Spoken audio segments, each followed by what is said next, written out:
Welcome to the Boston Celtics podcast here on the Athletic Podcast Network. I am your host, Sam Jam Packard, professional sports fan, and I am joined, as always, by the kid, the god, the legend himself, Celtics beat reporter from The Athletic, Jay King, ladies and gentlemen, and we are coming to you rested, refreshed.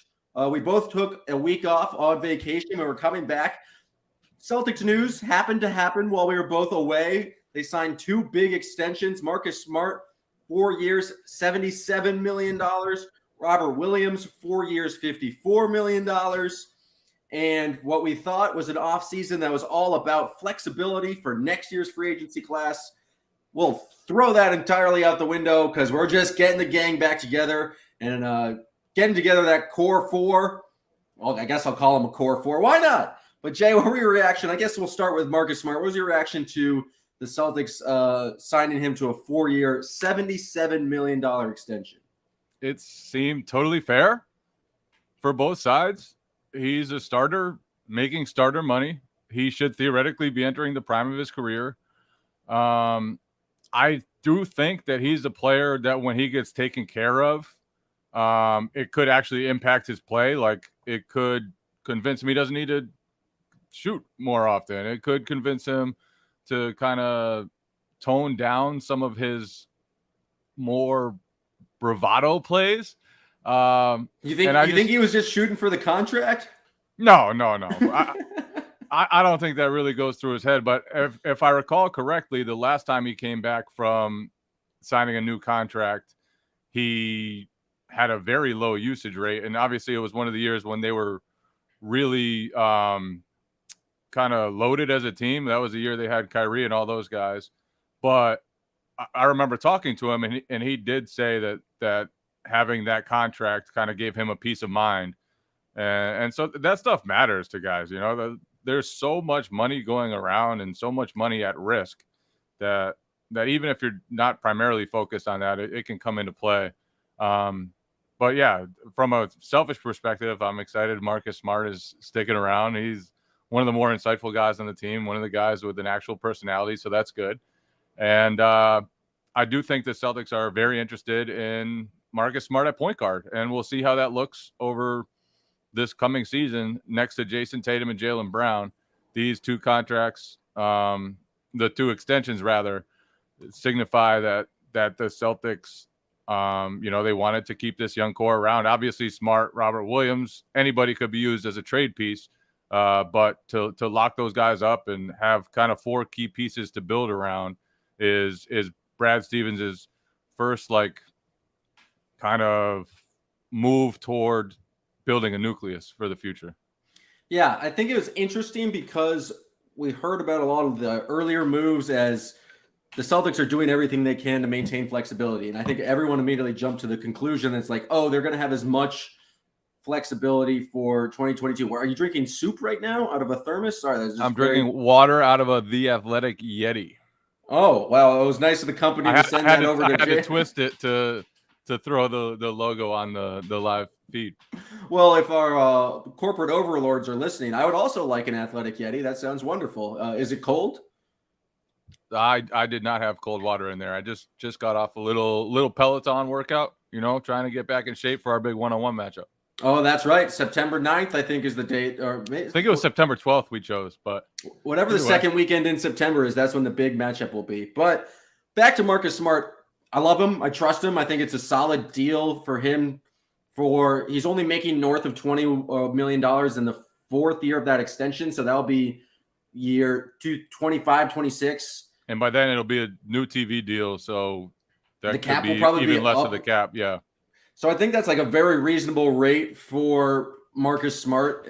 I think the thing about it, I don't really want the Celtics to trade Marcus Smart, but now if they say a star does become available with him at that price, with the deal for Schroeder, with Josh Richardson, they have kind of salary space at kind of every single marker. So if there needs to be guys thrown together, that's the kind of answer. But we really haven't seen what it looks like with Marcus Smart as your starting point guard around Jaylen and Jason. I think Marcus Smart is probably the best playmaker on the roster right now.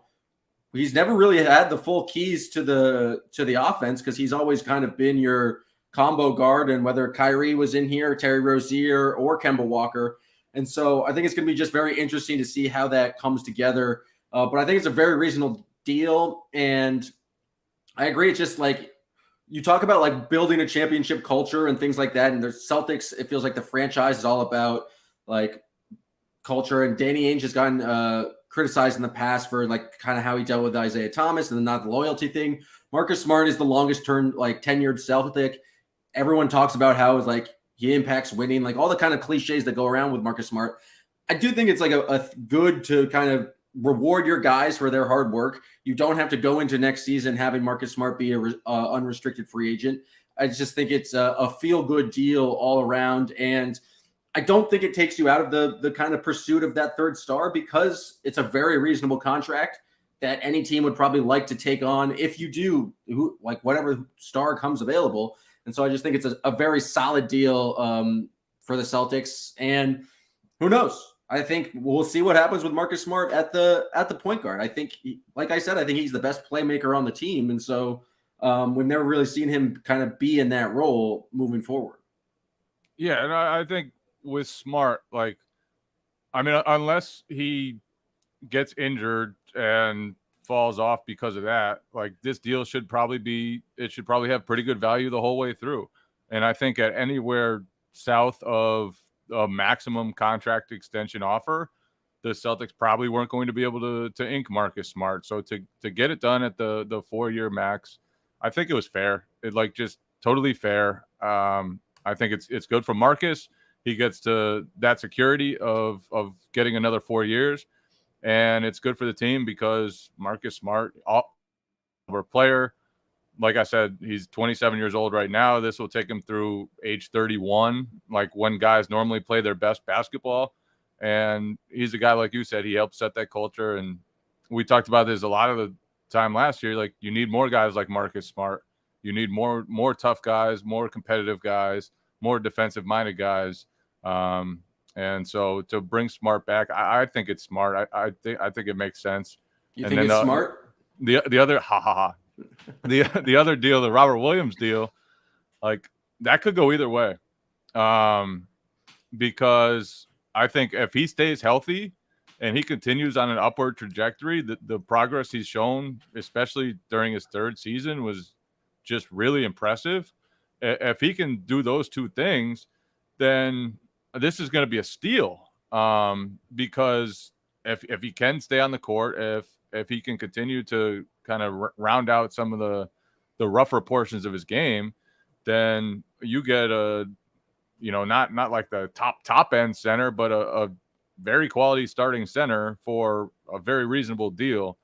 But the max games he's played in the season is 52, and that's got to change. He's got to stay healthy for this to go well.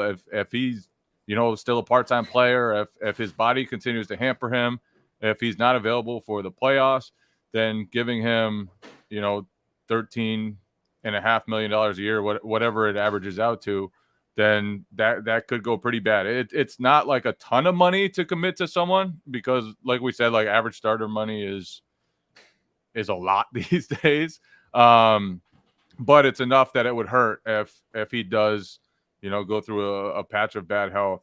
But otherwise, like I think there's a lot of upside on this contract because there's a chance with Robert Williams, if he plays like he started to toward the end of last season when he was healthy and can, continue growing from that and stay on the court, then there's a chance he really outperforms this contract. We just saw Jarrett Allen, who's a far more limited player, signed for $100 million.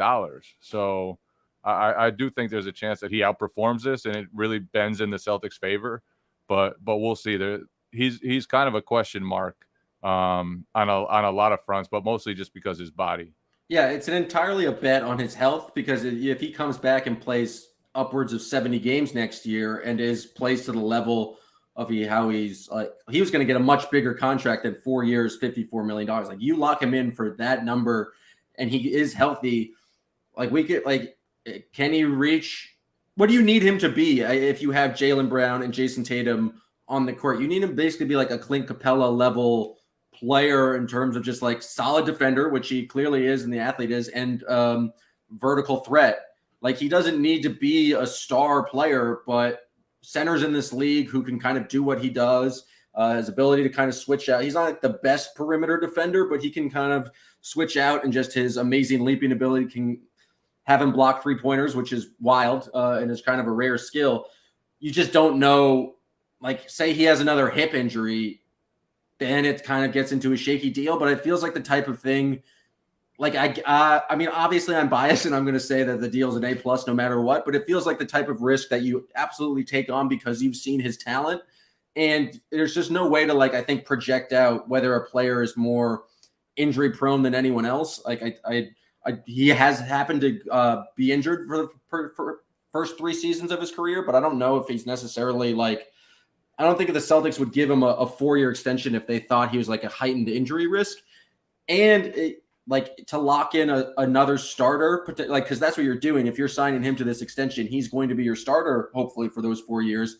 To get him what the last year deal, maybe $15 million with a projected cap going up, I think that's just another solid just building block for the future. I think the question is, I call them the core 4 now, and this is a question that Mr. Histrix asked about Marcus Smart. Can that core 4 be a championship team? Can you win a championship with Marcus Smart, Jaylen Brown, Jason Tatum, and Robert Williams as your, I guess, top 4 players? I don't think you can win a championship with those 3 as your best 3. Like, I just don't. And I'm saying that based on how they played last season. Now, if Tatum becomes a top 5 player and Jaylen becomes, an upper tier all-star instead of one of the last guys in, then that could change things. To me, as I look at this roster, like Robert Williams is a big variable. He's a swing variable because we saw kind of exponential growth from him last season. He went from being a player who wasn't even really used much in the playoffs the year before to being one of the most important players on the Celtics roster last season. Now, there's obviously the health questions, and there's no promise that he's going to continue growing at the rate that he has. But I think that there's enough there already with the passing and the athleticism and the energy that he showed last season. I mean, very few guys in the league block shots and steal the ball at a rate that he does. He's just one of the best defensive playmakers in the NBA, really. And then when you add on top of that the passing and the lob catching, like, he could be really, really good. And if he gets there, that changes things for them, because I think if he gets to his potential, he's going to be, not a Jokic, not an Embiid, but whatever that next tier of centers is, he'll be up there. And so I as I look at this roster, like, obviously Tatum becoming a super duper star, whatever word you want to call, like, him advancing into some other level, and Jaylen doing the same thing. But I think for all those guys, like, Robert Williams is the biggest question mark, and maybe the one with the most upside left to grow into if he does reach that potential. So you think he would need to become, like, clearly their 3rd best player to kind of have them have any chance moving forward, as a championship? I think you still need another scorer. Like, you look at the roster right now, like, there's very little shooting beyond Jaylen and Tatum. And so I think that the texture of the roster needs to change. I don't see how they become like a top 5 offense unless Tatum just goes nuclear all season. It could happen, though. I think that's the thing that's like we could talk about Robert Williams, and I do agree that his development is important, but it feels like for, like, this core 4 to be a championship contender, you need Jason Tatum to become top 5 player in the game. Jason Tatum, like, it's very hard to kind of, like, look back at the league recently and think about what a championship team is, because Kevin Durant going to the Warriors just kind of like just morphed everything. Yeah. It just kind of changed everything. Like that's not a normal roster construction. I think like the Raptors and last year's Bucks are more of a better comparison where you have kind of this top 5 or just like a two-way talent in Kawhi and Giannis. You also have some injury luck, and then you just have a very solid like veteran defensive team around them. I think that's the kind of the mold the Celtics are going for. Both those teams had all NBA guys next to them too, whether it was Chris Middleton, Kyle Lowry, like they had an MVP. Kyle Lowry was NBA, all NBA? NBA caliber. Yeah, he's been all NBA I don't know how many times. I think Jalen could eventually get there. That guy has talked about exponential growth, but I do think it's up to you need that one alpha superstar guy. And I think it's interesting because you mentioned he was 13 once. 13. Okay, so I think six-time All-Star. Like he was close probably every year to being an All-NBA guy.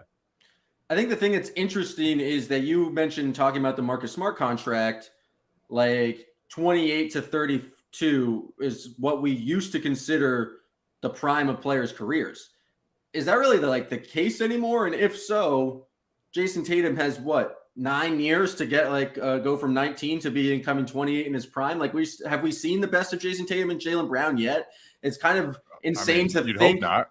You really hope not, but it's like they're both still very young and have well into their, I guess, late 20s to develop more and to kind of add more into their game. I mean, Giannis got 2 MVPs, but still is not at that level until this year. Also, there were obviously injury luck, but I think you can talk about the Marcus Smart signing, you can talk about Robert Williams. I think they're solid pieces. I think having Marcus Smart, veteran, high intensity defense guy, solid playmaker around is a solid piece. And I think Robert Williams, like all the reasons you mentioned, vertical spacing defense is very important and can actually help accentuate kind of the scoring for Jason Tatum and Jaylen Brown. But at the end of the day, it comes down to your 2 stars getting to that level where they won't let you lose a playoff series. And we haven't really seen that those 2 guys, because last year Jalen's not in the playoffs. We haven't seen those 2 guys playing together in a playoff series where it's all on their shoulders. Pretty impressively beat the Raptors when Kemba Walker was not fully Kemba Walker, and then a decent series against the Heat in that Eastern Conference Finals. But no matter what the kind of the pieces are around them, it's always going to come down to how far can these 2 guys take you. Yeah, and the way they played this past season, they were a long way from where they need to be at that level. Like you look at the Bucks and they had some luck to get to where they were and winning a championship. They also had a 2-time MVP and Chris Middleton, who played at a high level throughout that playoff run. And so can those guys get there? I don't know. How far are we from a Jason Tatum and then, MVP though? And then the other part is the roster needs to make sense around them. And obviously Brad Stevens tried on a budget, and he tried without hampering flexibility too much to add veterans, and he did so with Josh Richardson. He did so with Dennis Schroeder. He did so with Al Horford. And, I still think the offense could struggle just because there's not a ton of shooting unless Aaron Nesmith and Peyton Pritchard both pop during their sophomore years. Summer League would seem to indicate that they might. When they're playing against rookies, they are very good players. Unless they're playing against the Kings, then they are not as good. But yeah, I think, you have to build the right type of supporting cast to give those guys a chance. If it's just, the 2 of them, and then they need to just reach a totally different level. Tatum needs to go from 26.5 points per game or whatever it was to every night dominating. And that's a level he wasn't at last season. That's a level he needs to get to. I think the thing that's interesting is we're talking about kind of the championship potential of the Boston Celtics. I think we're talking about 2 or 3 years down the line is what if everything goes right, Jason Tatum and Jaylen Brown have kind of evolved where they're both like automatic all-stars, and Tatum's in the MVP discussion. Next year is kind of interesting because, as I mentioned, the offense might struggle. Like Josh Richardson, kind of a weird mid-range player, doesn't necessarily like do a lot for you on the offensive end. Dennis Schroeder, it's very unclear what he's going to do. It's also the first year of the Marcus Smart kind of experiment. Al Horford, I think, is a very solid player, and you can run some offense through him. But we haven't really seen him play in a competitive game in a year and a half. And so I think it's interesting because there is a lot of flexibility. You have Schroeder on a 1-year deal, Richardson on a 1-year deal. Horford's contract is only partially guaranteed for that next season. But it's like, what do you expect from this team? Like long-term, we can talk about these championship expectations. But next year, it's like, what do we expect from this team, especially in an Eastern Conference where it seems like the Heat have gotten better, the Nets will be good, the Bucks are still exist. Like I don't know if there's any reason to have championship expectations going into next year. And so it's like, what is the mentality going into next year? Is it just you're doing everything to be competitive and trying to help those guys improve? It's going to be interesting to see kind of what the focus is on. Do you try to make a deal at the deadline to like move up from 6th place and avoid the play-in tournament to like battling for 4th? Because I just don't see a way in which the Celtics are in the top tier of the Nets, Bucks. I think they're tiers above everyone else. What do you think like the expectation should be going into next season? I think the hope is that Ime Udoka comes in and reestablishes a culture of unselfish basketball and competitive basketball. Like too often last season, the Celtics didn't pass enough. Too often last season, the Celtics didn't defend enough. And so in his first year, can he come in and reinstill that? Can the players the Celtics brought in with Richardson, Horford, Schroeder help that enough? Can Marcus Smart, Jason Tatum, and Jaylen Brown kind of get back to that place that the Celtics were at a couple years ago? And obviously it's a very different team now than it was then with Gordon Hayward and Kemba Walker both around. So you want to see that. You want to see Tatum and Brown take a big step forward. You want to see Marcus Smart continue to progress and get back to that like all defense level where he's just kind of locking guys down.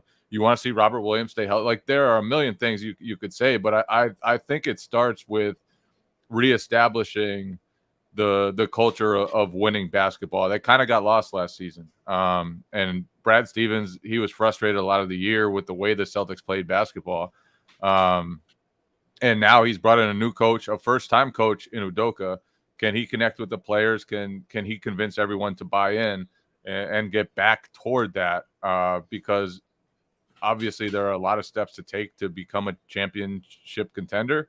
And I think that's the first one that the Celtics need to get to. Now, Brad Stevens will have to figure out how to add more talent, more fitting talent, especially offensively, I think.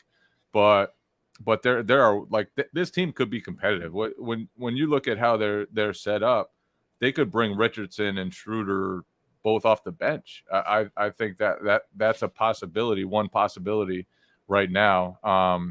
So like just right there, that's deeper than they were last season. And so I'm interested to see how that works out. And then you want to see the young guys in Pritchard, Nesmith, Langford, at least one of those guys pop and kind of become an important part of the team moving forward. I think the team has a potential to be very good defensively just because they're going to be small though. Like they're going to have to really ball pressure people because I think at power forward especially, they're not going to have much size. I think the potential unless they start Al Horford, which could get bad in other ways. Yeah, they're going to have it's going to be curious to see what Udoka's kind of approach to that is because we saw Brad Stevens. Do you have a pencil in your hand? I do. Right, taking notes. What's wrong with that? Sorry for being academic, bro. That's such an academic move. So I've interrupted you like 12 times on this point. Sorry. It's just so I can fiddle with something. It's not sharpened and there's not an eraser. I'm not that smart. it's going to be interesting to see what Udoka's kind of approach is to lineups, because Brad Stevens, it felt like, was constantly experimenting with new starting lineups, new just everything. It felt like the first 20 games of the season with him was always just like, let's throw shit at a wall and see what works. Is Ime going to go in and be like, these are our 5 guys, and like kind of be like stubborn with it? Are we rolling with them? Because you can imagine Smart, Richardson, Tatum, Brown, and Robert Williams has a potential to be a very solid defensive lineup where you can get like a lot of ball pressure. Tatum, I think, being at the 4, no matter what lineup you run out there, is probably going to be your best lineup just because of the lack of depth at the power forward position. And so I do think the Celtics have a lot of potential to be solid defensively and kind of make their reputation on that, and then get by just on the scoring of Tatum and Brown, and then whoever kind of fills in after that. It's going to be interesting. I'm very curious to see how they use Al Horford. Is he going to start? Is he going to come off the bench? Where is he? Because he was kind of a defensive anchor for the team back in the heyday, him and Aaron Baines. You were able to run these 2 big lineups. I don't know if that is something you can still do, but I do think the Celtics have a chance to be pretty solid defensively. I think the big issues will come in the offensive end. The thing about kind of the lowered expectations, I think it might actually be a good thing for the Celtics, because they come into the season with a little bit of a chip on their shoulder. We've seen athletes, Michael Jordan is famous for it, but LeBron James recently, you guys talked about it on Basketball Buds, like any slight they're going to take to try to use as motivation. If people like me, people who are professional sports fans, are the biggest Celtics homers, are basically already saying that there's no way they're a top team in the East, the Celtics come in with a little bit something to prove. And I don't think anyone's going to be picking them to win the division. I don't think anyone's going to be picking them to like come out of the East. So they do have kind of some built-in motivation. I thought it was interesting. The kind of over-under lines came out for win totals. And in the Eastern Conference, obviously Brooklyn is the top with 55.5. Then it was Milwaukee, 54.5. Then the Sixers, 51. Miami, 48. And then the Celtics are tied for 5th in the East, according to Las Vegas, at 46.5 wins. What do you think, Jay King? I know you hate making predictions, and I know we'll get to this when me, you, and Corrales pick every single game in the season. So we probably haven't done our full research yet, but I want to get your take. Over under Celtics 46.5 wins. I think I would lean toward under, just because I think if Tatum or Brown miss time, then I'm just not sure the offense is good enough.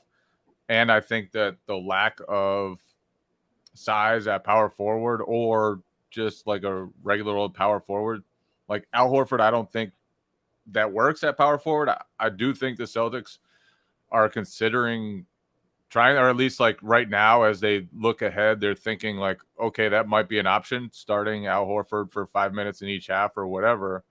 But like you, I think that ultimately when it comes down to winning basketball, it's going to be a bunch of, versatile pieces.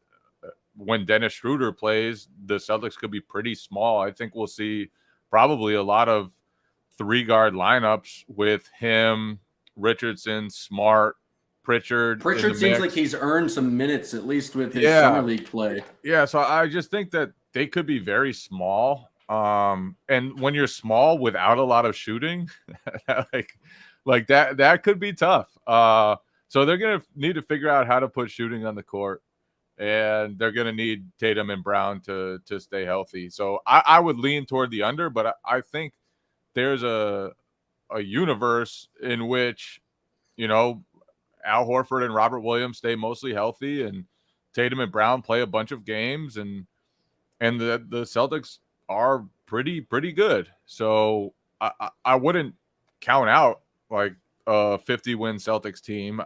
I think their depth is definitely in a better place now than it was entering last season when Kemba was hurt and they hadn't gotten Fournier yet.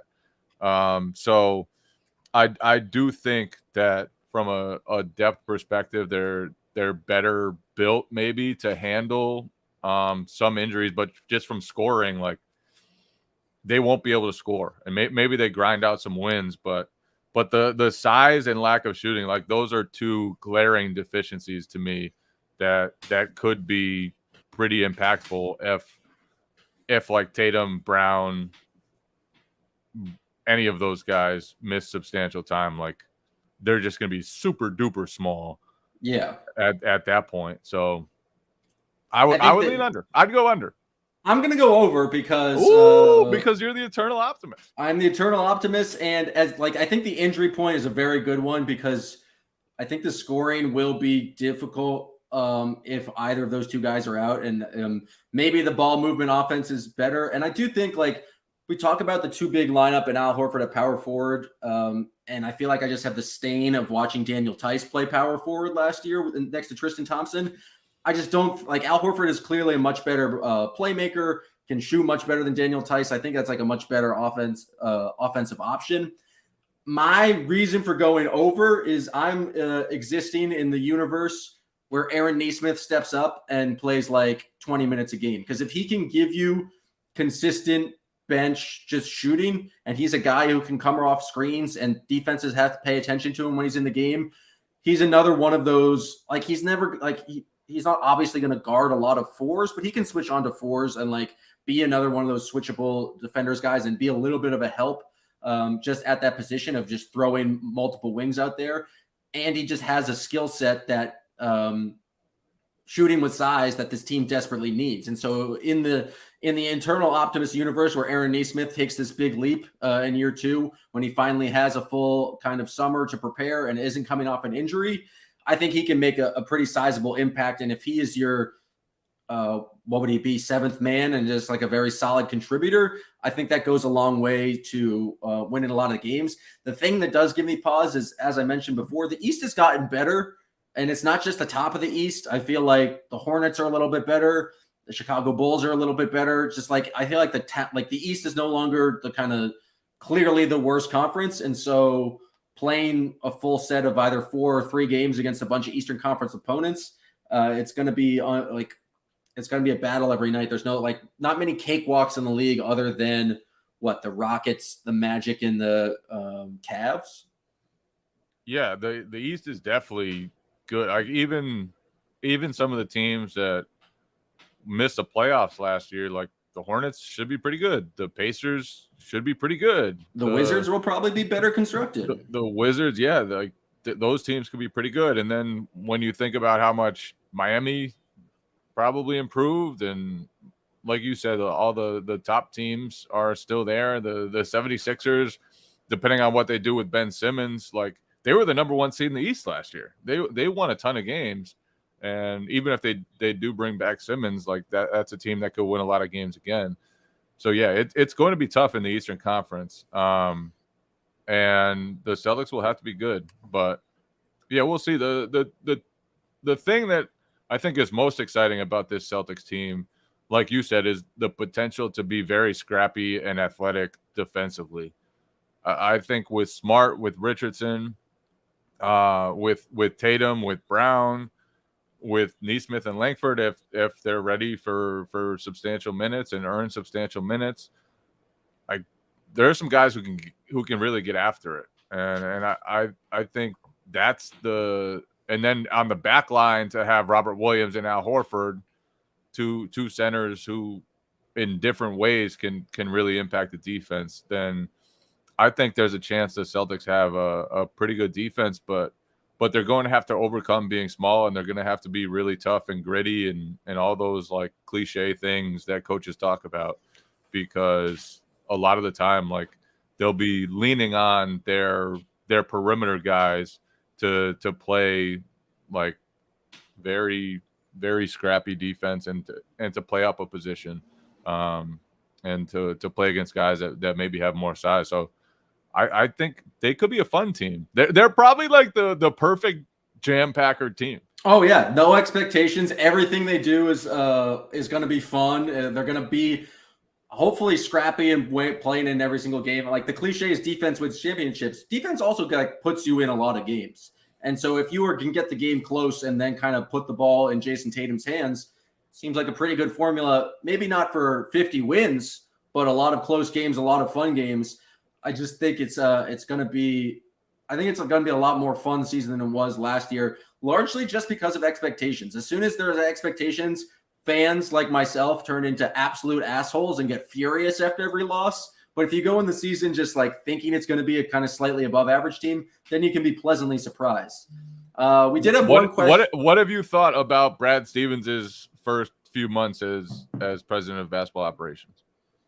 I've liked it. I mean, he's been decisive. I kind of like him just boldly like having a plan and doing it and knowing like I don't think we can keep Kemba Walker on this team and knowing that just like we're going to do what we can to get him out of town. Doing the same thing with Tristan Thompson.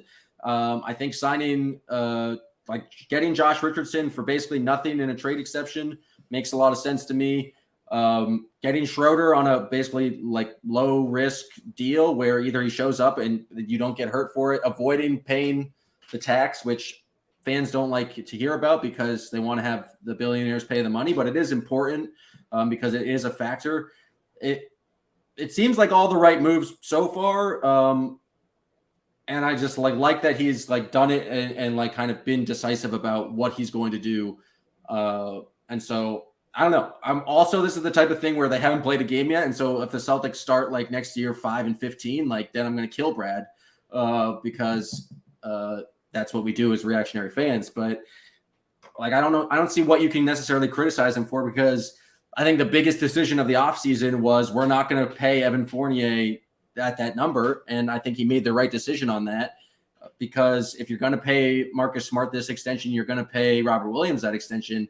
You can't pay Evan Fournier $84 million over the next 4 years. And so he's done some things that I like. Obviously, I like bringing back Al Horford. I think it's kind of a good culture reset year. You kind of lock in your four guys and they have some decent veterans around them.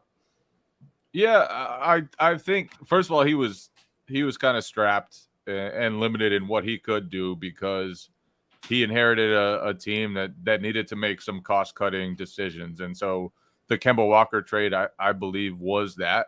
Like he didn't get rid of Kemba because he's not good at basketball anymore. He got rid of Kemba because the Celtics needed to cut some money and kind of reset their flexibility a little bit.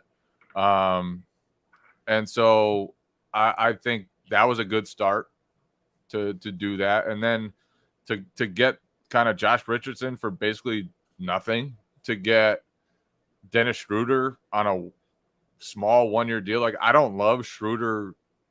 I don't love his game. I don't think he's like a perfect fit for the Celtics, but on a deal like that, like that's a win for the Celtics to add a proven guy who was 2nd and 6th man of the year voting a couple years ago and who can add instant offense. That's a win for Brad. Do you think Schroeder coming off the bench like can be a kind of the scoring punch the Celtics need? Like if he just gives them 15, 16 points a game coming like as the kind of change of pace guy off the bench, does that kind of bridge the gap in lineups that Tatum and Brown are not playing? I think his role is very interesting because he could be anything from a starter to a bench guy.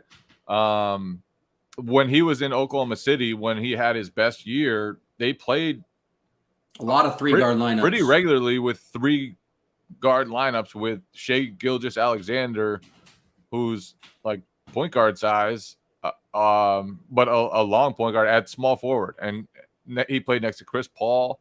So he can play in those smaller lineups. He can kind of be a pest defensively, even though he's not a very good defender.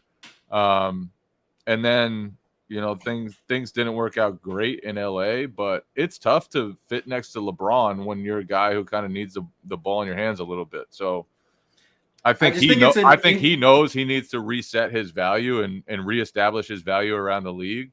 And that can go wrong when guys are gunning for their own personal success. But I think, you know, there's a lot of motivation for him to be really good this season. Optimist brain, like how much have we talked about the Celtics struggling to score when Jason Tatum's on the bench? Like, and last year there was no one you really gave the ball to who could go and just like get their own shot or like really attack the basket. Like if Schroeder is just is it Schroeder? Schroeder? That's what the umlaut. Schroeder. Umlaut. If he's just that guy who can come in off the bench and like okay, it's Dennis's time to cook for 4 minutes a game, like in these stretches, and just like trying to score as many. Like, even if he is playing selfishly, just trying to get buckets, I think that benefits the Celtics, who are just looking for some form of like just reliable offense when Tatum's not on the court. But one thing that I think is going to be interesting, it just goes back to our Marcus Smart at point guard conversation, is do they have the kind of this egalitarian ball movement offense, or is it going to be like last year we saw the ball in Jason Tatum's hands as the primary playmaker a lot? And is it going to be kind of everyone gets a chance, everyone's moving the ball, or is it going to be a lot of Jason Tatum, or is it going to be a lot of Marcus Smart? I'm kind of curious to see how that unfolds, because Tatum made a lot of strides as a playmaker and as a passer, but is that your best option moving forward? And I was just kind of curious how that plays out. What if it doesn't click immediately? Then you just go back to kind of Tatum, here's the ball, and everyone get out of the way. Yeah, I think based on what Ime Udoka has said, he is going to stress to Tatum and Brown that they need to be playmakers, that they need to be better passers, that they need to involve their teammates every step of the way. But I also think that, it's smart to continue to load up those guys with heavy usage. And if you look at the splits that Tatum had with and without Kemba Walker on the court last year, when he was without Kemba, his usage went way up, his scoring went way up. And I think that you'll see more of that this season without Kemba. Now, what does that look like? Is Marcus Smart initiating the offense, and then Tatum is just the scorer, playmaker on the other side? Like, there's a lot that Ime Udoka has to decide. But I do think like Tatum is going to get the ball more and more often, and the decisions he makes are going to be severely important. And I think it's probably unfair to him that we always lump him in with Jaylen Brown when we're talking about them needing to be better playmakers, because he's far more advanced than Jaylen on that front. And I do think that, giving him the ball more often and letting him be in charge of the offense more often is probably the route the Celtics should take moving forward. But he's going to have to grow and kind of continue to make great and better decisions as he evolves and the team evolves. I'm interested to see what it looks like. Like, I want to see what Ime puts in for their offense, and the system he builds, and kind of how it all looks, because we know how Brad Stevens wanted to play. We know that they kind of veered away from that last season. And how does Udoka play? He learned under Pop. He has stressed ball movement from literally day one when he got the job. His intro press conference, that was one of the first things he said about the style he wants to play. So we'll see.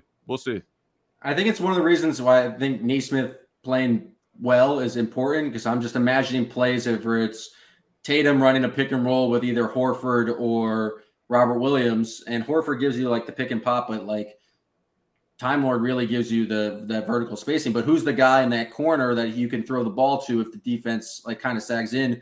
You'd much rather it be at this point Aaron Nesmith than Josh Richardson, or Schroeder can kind of hit the three. But if like a reliant guy in that corner, if it's not Jaylen Brown, like you need someone who's just a solid, consistent 3-point shooter. And so I know that I'm hearing the whispers for the start Nesmith. I don't know if it's going to happen early on, but we shall see. Exactly. Matas Baranowskis, our Greek brethren, Yasu. Shout out to Demos Restaurant in Watertown Square. The final thing we got to wrap up, I think it's the debate everyone's been waiting for. 15th roster spot, Jabari versus Carson. You love the Jabari Carson stuff. Who you got, Jay? Jabari Parker or Carson Edwards? 15th roster spot. If I were the Celtics, I would try to get a veteran at the minimum, and just a veteran like Jabari Parker, who's only like 26 years old. I mean, a veteran who could help, like Jabari Parker, and play defense. I mean, it all depends on how Jabari has treated this offseason. If the Celtics have seen him put in the work on his body, put in the work on his defense, then I do think he's a talented guy who can put the ball in the bucket and give them a different element as a scoring power forward. But like it's sad how fast he turned on Jabari Parker. You were the biggest Jabari Parker hype man when he was signed last year. He had one big game in the playoffs. You were excited, and now you just throw him away like trash, Jay. It's gross. So you're a Jabari guy. I'm much more of a Jabari guy than Carson Edwards. What has that guy done? Nothing. He's not an NBA player. Tell me I'm wrong. He is technically an NBA player. I mean, technically he is. Gets paid to be in the NBA, so I am wrong. Well done. You won that argument. We're going to actually end this episode with just saying a happy birthday to Jay King. How old did you turn this weekend? I'm washed, man. I'm 34 these days. 34. Jay, is getting older potable? I guess it is. Anything is potable!